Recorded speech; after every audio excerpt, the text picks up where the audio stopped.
धर्मोऽस्तु मंगलम् आत्मा ज्ञानं स्वयं ज्ञानं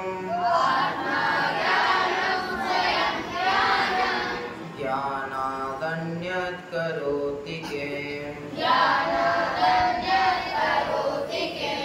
परभावस्य कर्तात्मा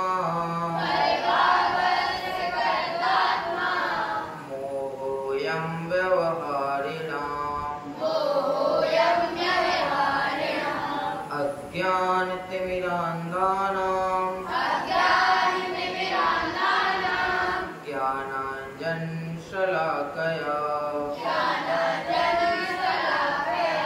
चक्षुरुन्मीलितं येन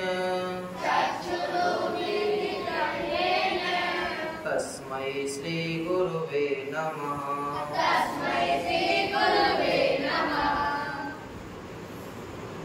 हमारी चर्चा श्री लघु जैन सिद्धांत प्रवेशिका के माध्यम से एक एक परिभाषा को लेते हुए चल रही है, जिसमें 6 द्रव्यों की परिभाषाएं चल रही हैं।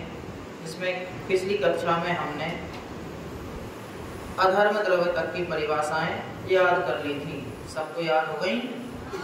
अधर्म द्रव्य तक की जीव, उद्गल, धर्म, अधर्म।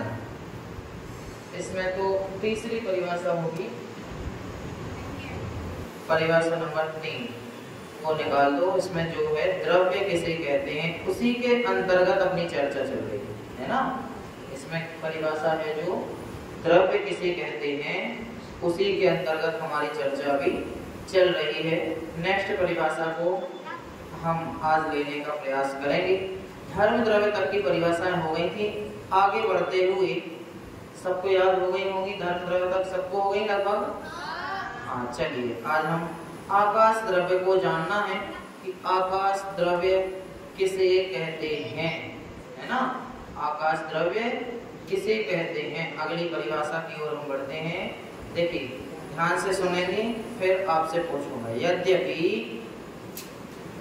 आकाश द्रव्य जो जीवादिक समस्त द्रव्यों को रहने का स्थान देता है ना। आकाश द्रव्य किसे कहेंगे कि जो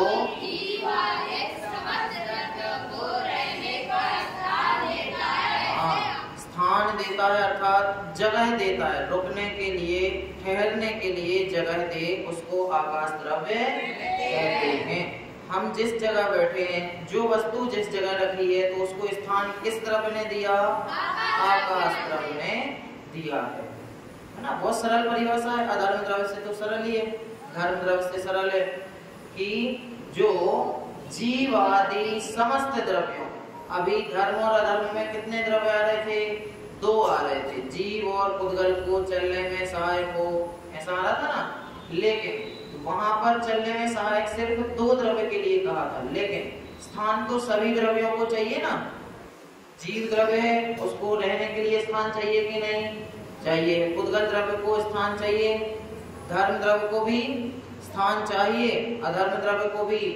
और आकाश द्रव्य ही है जो इन सभी द्रव्यों को, जीव आदि समस्त द्रव्यों को जो रुकने का स्थान दे, ठहरने का स्थान दे, उसको आकाश द्रव्य कहते हैं, है ना। समझ में आ गया? बहुत सरल है। जो जीव आदि समस्त द्रव्यों को ठहरने का अथवा रुकने का अथवा रहने का स्थान दे, उसे आकाश द्रव्य कहते हैं। इसको याद हो गई? कुछ नहीं है, जो लगा करके जीव आदि समस्त द्रव्य, अथवा पूरे भी आपको याद हो तो जीव, उद्गल, धर्म, अधर्म, आकाश, काल। आकाश को छोड़ देना, क्योंकि आकाश तो स्वयं एक द्रव्य है। हो गई याद? बोलो, नैतिक बताएगा आकाश द्रव्य की परिभाषा, बोलो। हाँ, जो जीव आदि समस्त द्रव्यों को ठहरने का स्थान दे, रुकने के लिए स्थान दे, जगह दे, उसको आकाश द्रव्य कहते हैं। हम जिस जगह बैठे हैं, हमें किसने जगह दी है? हाँ, यदि आकाश द्रव्य नहीं होता तो धर्म द्रव्य को चलाने में सहायक हो गया, अधर्म द्रव्य रुकाने में सहायक हो गया। लेकिन रुक करके हम ठहरते कहाँ पर? हाँ, तो वो आकाश द्रव्य निश्चित करता है, अर्थात ठहरने में निमित्त होता है। क्या होता है? निमित्त होता है। आकाश द्रव्य के कारण ही हम एक जगह रुक पाते हैं, है ना। कोई भी वस्तु है संसार में, जितनी भी वस्तुएं, जो कुछ भी आपको दिखाई दे रहा है और जो कुछ आपको दिखाई नहीं दे रहा है, सबको स्थान कौन देता है? आकाश द्रव्य ही देता है। अच्छा, आकाश द्रव्य के कितने भेद हैं? किसी को ध्यान हो तो पहले बताए थे हमने, 2 हैं। ध्यान कर लो अच्छे से। अच्छा बताओ कितने भेद हैं? अरे हाँ,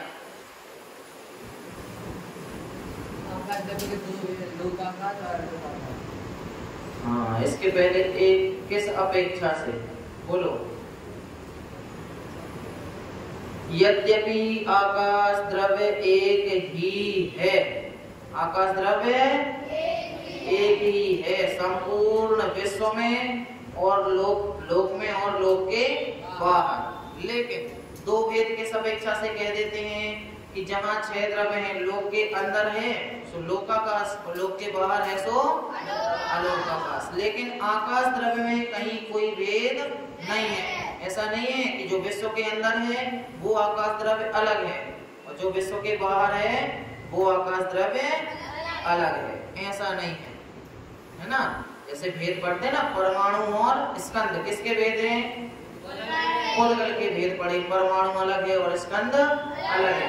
इस प्रकार से आकाश द्रव्य अलग अलग नहीं है ना।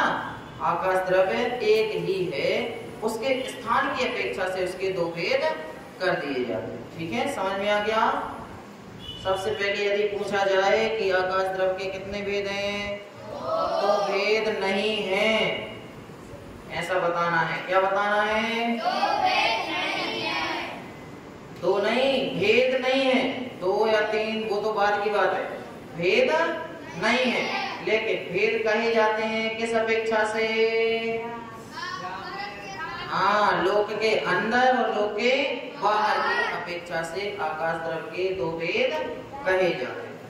ठीक है, अब देखिए आगे बढ़ते हैं। आकाश द्रव्य की परिभाषा सबको समझ में आ गई होगी। यदि किसी को कुछ पूछना हो तो बताइए इस परिभाषा के अंदर, नहीं तो फिर काल द्रव्य की परिभाषा की ओर बढ़ेंगे। ठीक है, चलिए देखिए, काल द्रव्य, आकाश के बाद कौन सा द्रव्य आता है? काल द्रव्य कौन सा द्रव्य है? 6वां, आखिरी। बस हो गए, 6 तो द्रव्य ही है। पहला सबको बोलना है, सोमत। हाँ, दूसरा, तीसरा, चौथा, 5वां, 6वां काल द्रव्य।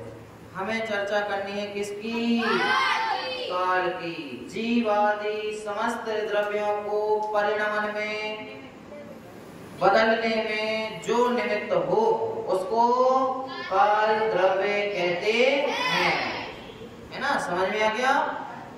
देखो काल द्रव्य की इसमें परिभाषा देखना, अपनी अपनी अवस्था रूप से। अब देखो, निमित्त सभी धर्म, अधर्म, आकाश और काल, चारों द्रव्यों में निमित्त शब्द लगाना जरूरी है। क्योंकि जब तक द्रव्य स्वयं की शक्ति से नहीं बदलेगा, स्वयं की शक्ति से द्रव्य चलेगा नहीं, स्वयं की शक्ति से द्रव्य रुकेगा नहीं और स्वयं की शक्ति से द्रव्य ठहरेगा नहीं और बदलेगा नहीं, तब तक कोई भी द्रव्य उसको बदलने में, चलने में, रुकने में सहायक नहीं है, समर्थ नहीं है। जब जीव स्वयं करेगा, स्वयं रुकेगा, स्वयं चलेगा, तब वह अपने अपने द्रव्य अपनी अपनी जगह उसको निमित्त कहलाएंगे, है ना, सहायक कहने में आएंगे। उसी प्रकार द्रव्यों को परिणमन में निमित्त होता है। कौन सा द्रव्य? काल। काल मतलब समय, समय यानी बदलता है ना समय, इस हिसाब से अपन याद कर सकते हैं। बदलता है मतलब परिणमन होता है, परिणमन होता है मतलब बदलता रहता है। जिस शक्ति के कारण वो 47 शक्ति में चला जाएगा, है ना। देखो, अपनी अपनी अवस्था रूप से स्वयं परिणमित होते हुए, मतलब स्वयं बदलते हुए जीवादि समस्त द्रव्यों को परिणमन में जो निमित्त हो उसको आकाश द्रव्य कहते हैं। ठीक है, परिणाम काल द्रव्य कहते हैं, है ना। काल द्रव्य की बात चल रही। स्वयं परिणमित होते हुए, है ना। किसको परिणमन कराएगा काल द्रव्य? किसको? जीवादि को तो कराएगा, लेकिन कब? जब वो स्वयं परिणमित होंगे तब काल द्रव्य उसमें निमित्त कहा जाएगा। ठीक है, 6 द्रव्यों की परिभाषा सामान्य रूप से अपन ने जान ली, सबको याद हो गई होगी। 6 परिभाषाएं किसको याद है? चलो एक बार मन में रिपीट कर लो, तब तक आपको एक उंगली पे, हमने कहा था ना, एक उंगली में 6 द्रव्य घटा करके दिखाएंगे। इसी उंगली में 6 द्रव्य हैं। कैसे? देखो, उंगली कौन सा द्रव्य है? उद्गल हो गया। अब ये उद्गल है, लेकिन ये चलती फिरती दिख रही है, तो इसके अंदर क्या है? अंदर जीव है। कौन चला रहा? किसके कारण से चल पा रही है? हाँ, तो उद्गल भी हो गया और जीव भी हो गया। अब धर्म द्रव्य क्या करता है? चलने में सहायक होता है। तो उंगली अपनी हिल रही है, घूम रही है, कौन सहायक है? धर्म द्रव्य हो गया। अब ये रुक गई, अधर्म द्रव्य हो गया। अब ये जहां रुकी है वो स्थान किसने दिया? आकाश द्रव्य सहायक है रुकने में, तो हो गया आकाश। और ये जो हिल रही थी, बदल रही थी, मुड़ रही है, हाथ पैर चल रहे हैं, कौन निमित्त है? काल द्रव्य निमित्त है। एक उंगली में 6 द्रव्य हैं। कोई कहे 6 द्रव्य कहाँ है? क्या नाम? हमारी उंगली पे बता देना, कहाँ है 6 द्रव्य? उंगली पे है। हाँ, कहना इसमें कौन सी बड़ी बात है? एक उंगली पे गिना देंगे तुम्हें 6 द्रव्य। गिना दोगे? गिना दो तो बोलो साहिल, 6 द्रव्यों को उंगली पे गिना दो। कौन गिनाएगा? चलो बताओ जरा, फिर तो आपसे पूछेंगे। उंगली है, हाँ, उद्गल, इसके अंदर जीव और ये चल रही है, इसमें धर्म, ठहर गई तो इसमें अधर्म, और ये यहाँ पे है, हाँ, उसमें आकाश, और ये यहाँ चल रही थी अभी, हाँ, चेंज हो रही थी, परिणमित हो रही थी, उसमें काल द्रव्य। सबको आ जाएगा? अब आ जाएगा?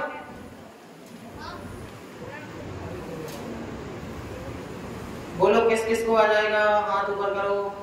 किससे बन जाएंगे एक उंगली पे 6 द्रव्य? नहीं बनेंगे?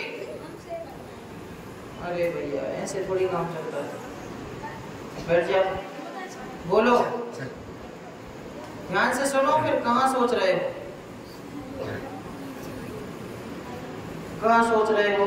बोलो, साहिल बताएगा, उसके बाद आपसे पूछेंगे। ध्यान से सुनना। हाँ,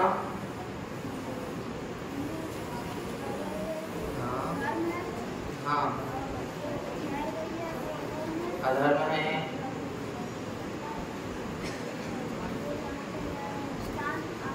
हाँ, आकाश द्रव्य,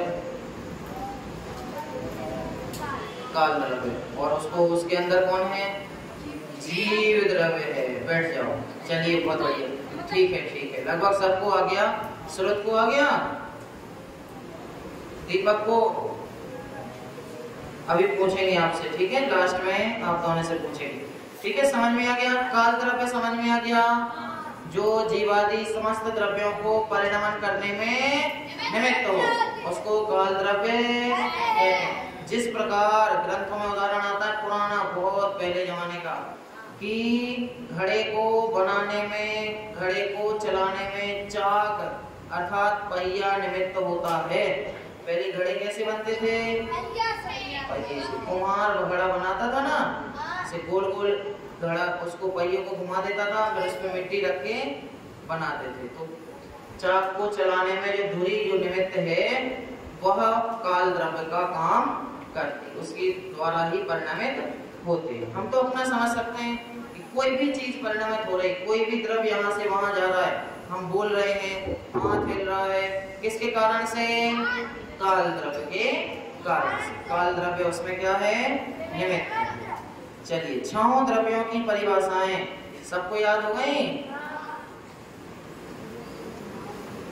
करते जाना, आपका एग्जाम होगा इनका सबका, है ना। देखो आगे देखिए, काल द्रव की परिभाषा के बाद काल द्रव के कितने भेद होते हैं? काल द्रव के 2 भेद होते हैं। कितने भेद होते हैं? हाँ, एक निश्चय काल, कौन सा? दूसरा व्यवहार काल, अनिश्चय नहीं। पहला निश्चय, दूसरा पीछे वाले, पहला निश्चय काल, दूसरा व्यवहार। ठीक है, इतना ध्यान रखना, बाकी चर्चा इसमें परिभाषाओं के अंदर आती जाएगी, तो उसकी परिभाषा अपन आगे बढ़ेंगे। अब देखो, 6 द्रव्यों को 4 अपेक्षाओं से हम विभाजित कर सकते हैं। 6 द्रव्यों को बांटना है यदि, तो 4 अपेक्षाओं से हम 4 भागों में बांट सकते हैं। किस प्रकार से? ध्यान से सुनना। जीव और अजीव की अपेक्षा से 6 द्रव्यों को, पहली अपेक्षा कौन सी? हाँ, जीव और अजीव की अपेक्षा से यदि बांटेंगे तो सिर्फ जीव द्रव्य एक जीव है, बाकी 4-5 द्रव्य अजीव है ना। तो एक जीव, बाकी सभी अजीव।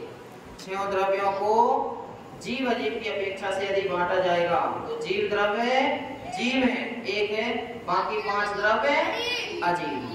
ठीक है, कोई कहे कि वो द्रव्य कितने प्रकार के? कहना 2 प्रकार के। कौन कौन से? जीव और अजीव। जीव और अजीव में 6 द्रव्य आ जाएंगे।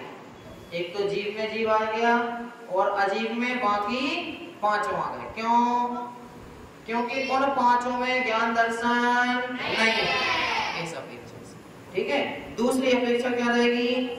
रूपी और अरूपी, मतलब दिखाई देने वाले और नहीं दिखाई देने। उसमें भी कहना कितने प्रकार के हैं? 2 प्रकार।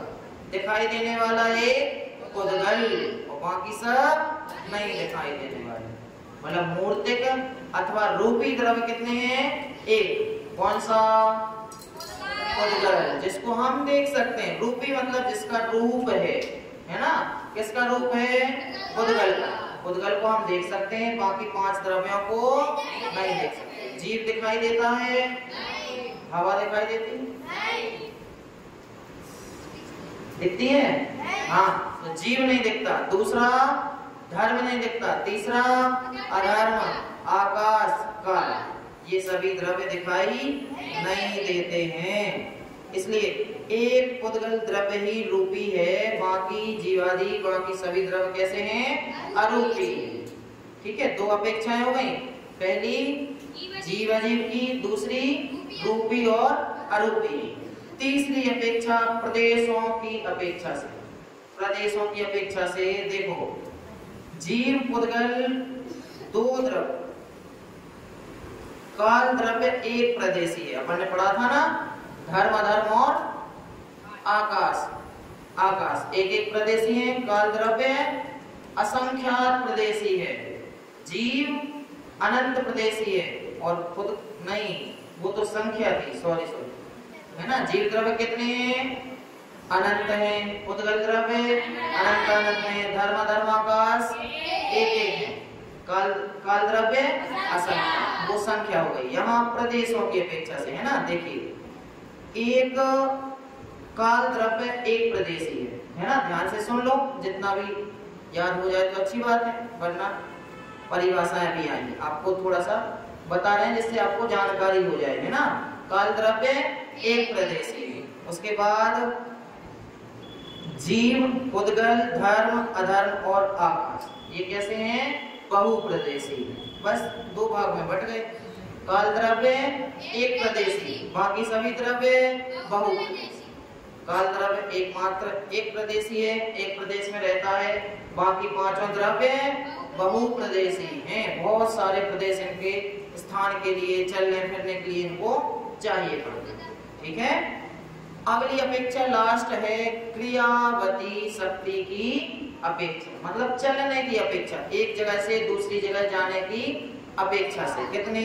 देखिए, जीव और उद्गल ये 2 द्रव्य क्रियावती शक्ति के कारण सक्रिय हैं। धर्म, अधर्म, आकाश, काल 4 द्रव्य निष्क्रिय हैं। सक्रिय कितने द्रव्य हैं? जीव और पुद्गल, क्योंकि जीव गमन करता है और पुद्गल एक जगह से दूसरी जगह गमन करता है, मतलब जाता है। बाकी 4 द्रव्य जाते हैं? नहीं जाते, क्योंकि वो कहाँ जाएंगे? पूरे लोक में फैले हुए। अब जो चीज पहले से एक बॉक्स है उसमें पहले से पूरा भरा हुआ है, तो वो और बाहर कहाँ जाएगा, है ना? और लोक के बाहर कोई भी द्रव्य जाता नहीं है, इसलिए पूरे लोक में आकाश द्रव्य तो लोक में भी है और अलोक में भी है। बाकी धर्म, अधर्म, काल, ये सब पूरे लोक में, तीनों लोकों में कैसे हैं? फैले हुए हैं। तो चल कौन सकता है? सिर्फ जो 2 द्रव्य चल सकते हैं। कौन कौन से? जीव और पुद्गल। ठीक है, चारों अपेक्षाएं समझ में आ गई। पहली जीव अजीव की अपेक्षा से, जीव एकमात्र जीव है, बाकी सभी अजीव हैं। उसके बाद रूपी अरूपी, पुद्गल एकमात्र रूपी है अर्थात दिखाई देता है, बाकी 4-5 द्रव्य नहीं दिखते। तीसरी अपेक्षा प्रदेशों की अपेक्षा, जीव एक प्रदेशी है, बाकी सभी बहुप्रदेशी। अच्छा, काल द्रव्य एक प्रदेशी है, बाकी सभी बहुप्रदेशी। और लास्ट में क्रियावती शक्ति की अपेक्षा जीव और पुद्गल क्रिया करते हैं, बाकी सभी द्रव्य कैसे हैं? निष्क्रिय। कैसे हैं? यहाँ तक अपनी द्रव्यों की चर्चा समाप्त हो। इतना सारा है, देखो उधर तो लिख दिया, द्रव्य किसे कहते हैं? अरे हाँ, उसके बाद विश्व किसे कहते हैं?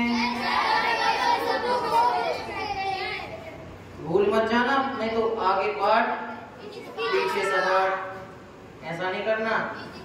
पीछे का भी याद करते जाना है अपन को, है ना?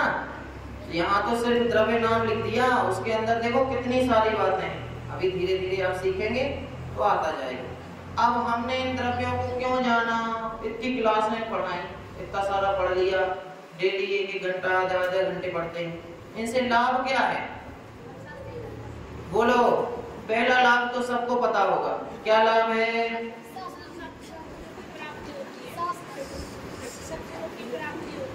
इसकी सच्चे सुख की प्राप्ति होती है।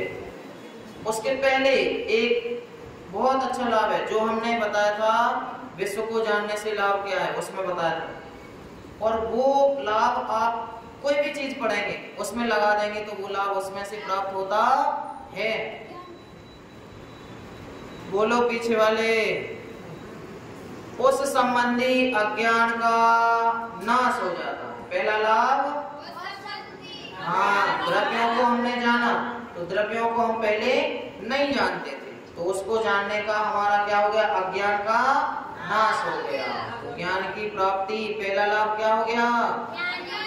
परंपरा फल मिल गया। कौन सा फल मिल गया? जो भी द्रव्यों को जानेगा उसको अज्ञान खत्म हो जाएगा। पहला लाभ तो ये है ही। कोई भी चीज आप करेंगे, कोई भी चीज सीखेंगे, उससे पहला लाभ कौन सा प्राप्त होगा? अज्ञान नाश हो जाएगा। पहला लाभ क्या होगा?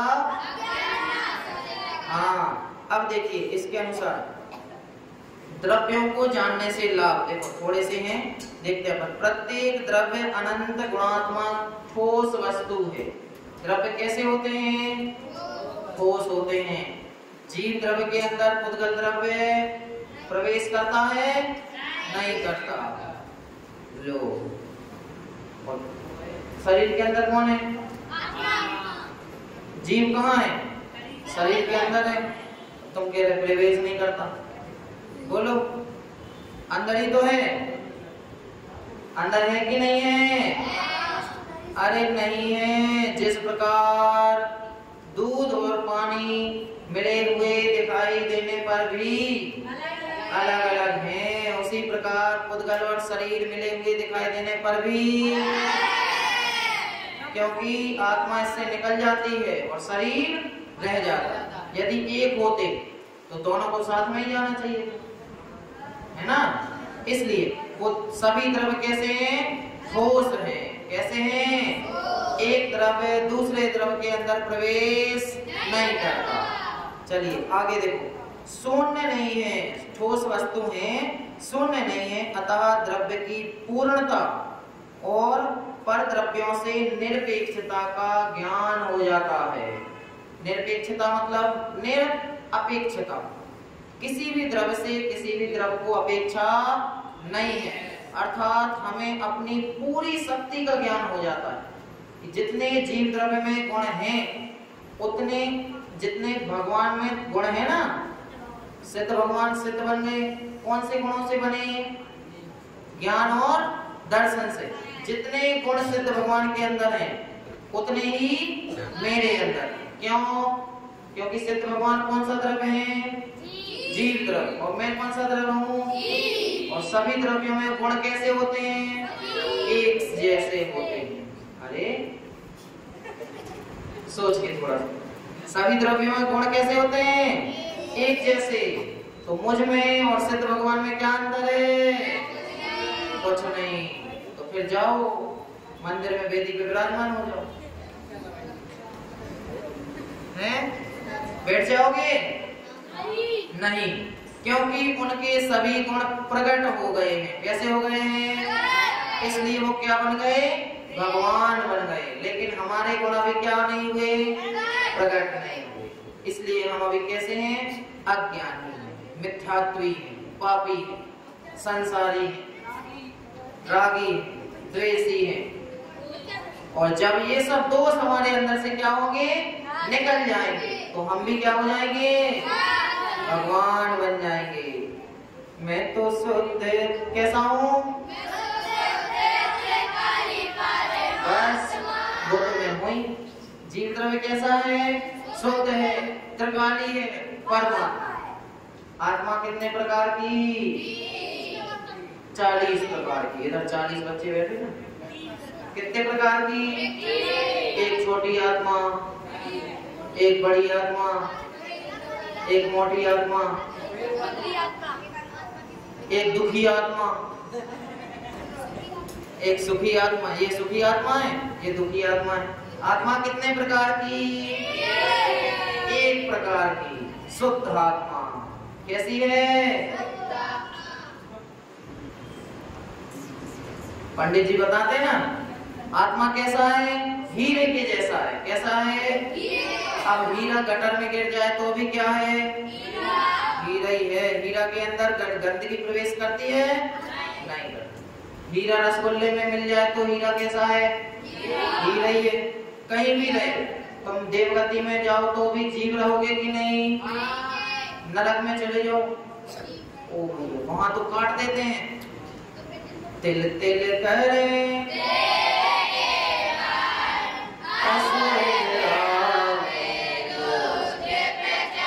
वहां तो क्या किया?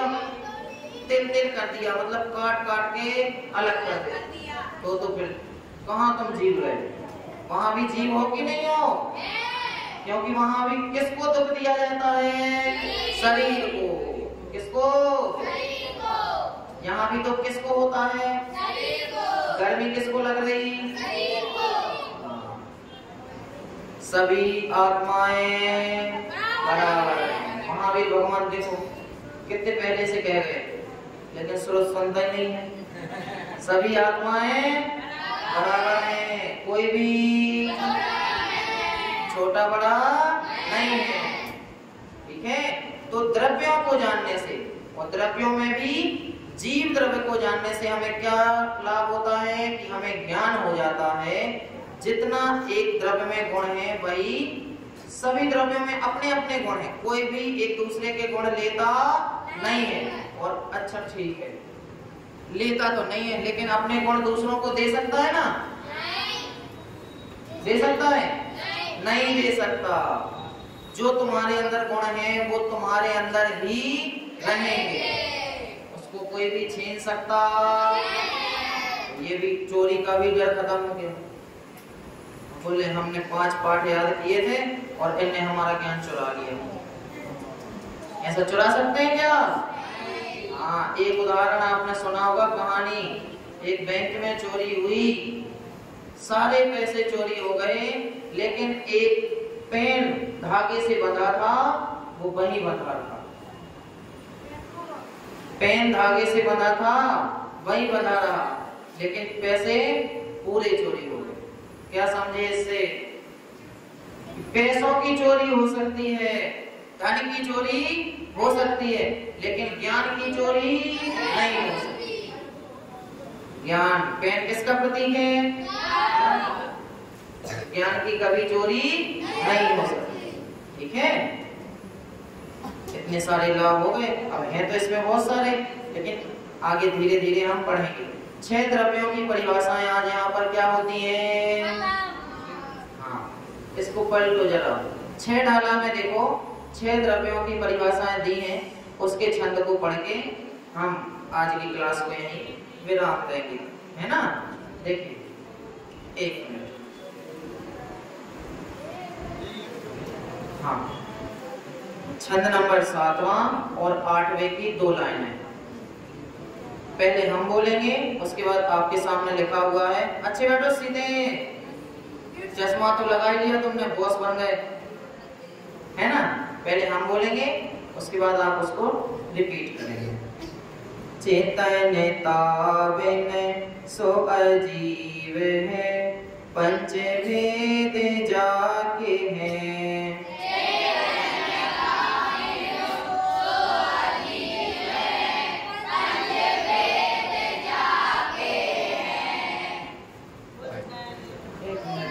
एक मिनट। 7वां छंद 3री डाल है नहीं, इसमें वो होंगी लक्षण, 5 द्रव्यों के लक्षण।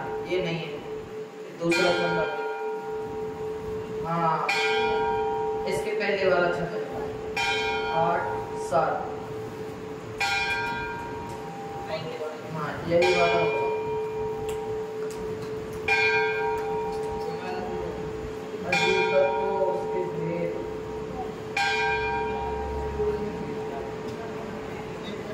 चलिए ठीक है, ठीक है। देखो इसको पढ़ते हैं। चेतनता बिनु सो अजीव है, पंच भेद जाके हैं। बोलिए।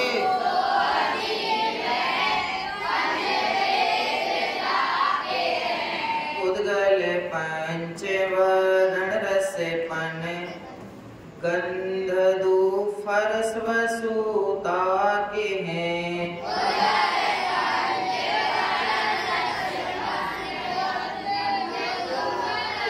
वसूता के हैं, जिय बुद्धि गल को चलन सहाई, धर्म द्रव्य अनुरूपी।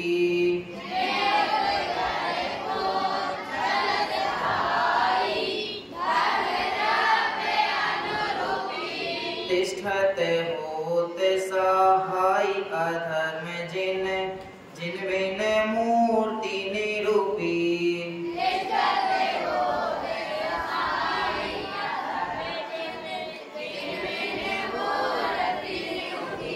इसमें मुख्य 6 डाला वाली से उसमें शब्द आगे पीछे हो गए, है ना?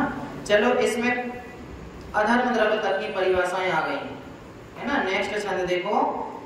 सकल द्रव्य को वास जास में, सो आकाश पिछानो। सकल द्रव्य को वास जास में, सो आकाश पिछानो। नियत वर्तना निस्दिन सो व्यवहार काल परिमानो।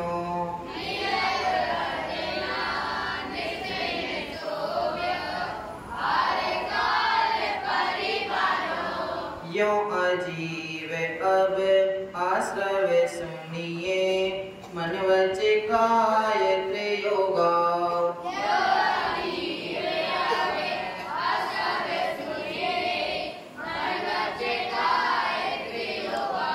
मिथ्या अविरत अरु कसाय पर, माद सहित उपयोगा।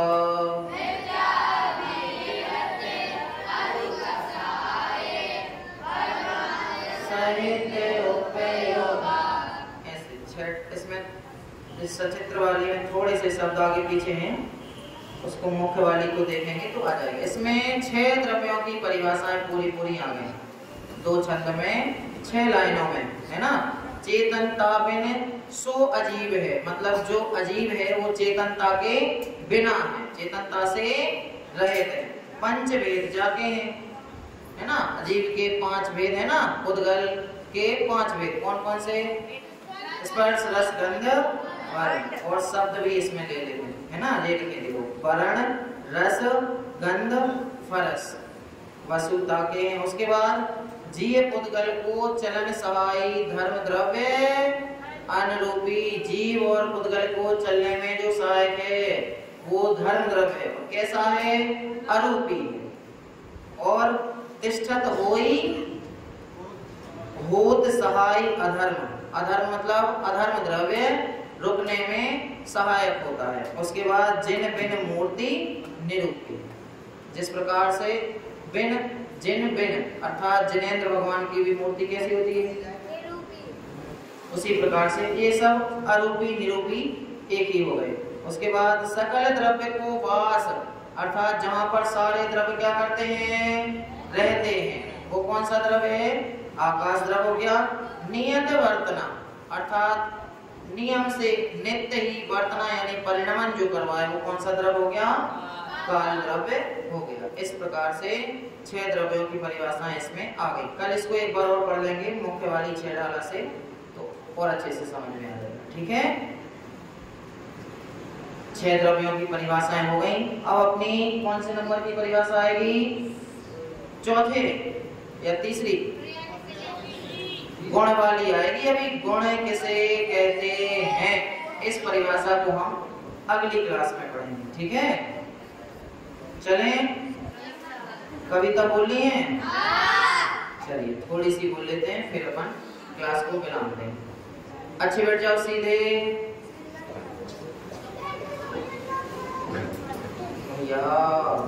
चलिए सावधान होकर के। मुझ में राग नहीं, मुझ में द्वेष नहीं, मुझ में, अच्छे से बोलो शुरू से। मुझ में राग नहीं, मुझ में द्वेष नहीं, मुझ में शोक नहीं, मुझ में रोग नहीं, मैं तो शुद्ध त्रिकाली परमात्मा,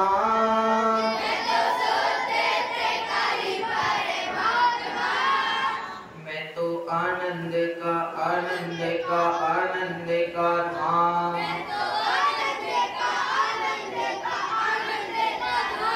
मैं चलता नहीं, मैं रुकता नहीं, मैं खाता नहीं, मैं पीता नहीं, गुस्सा करता नहीं, चोरी करता नहीं, क्यों? मैं तो शुद्ध त्रिकाली परमात्मा,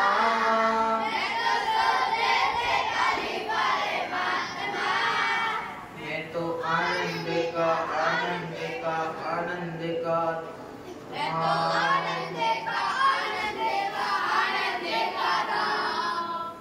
ठीक है। इस प्रकार आज की चर्चा को यही विराम देते हैं। अगली क्लास में अगली चर्चा करेंगे। ओम नमः शिवाय।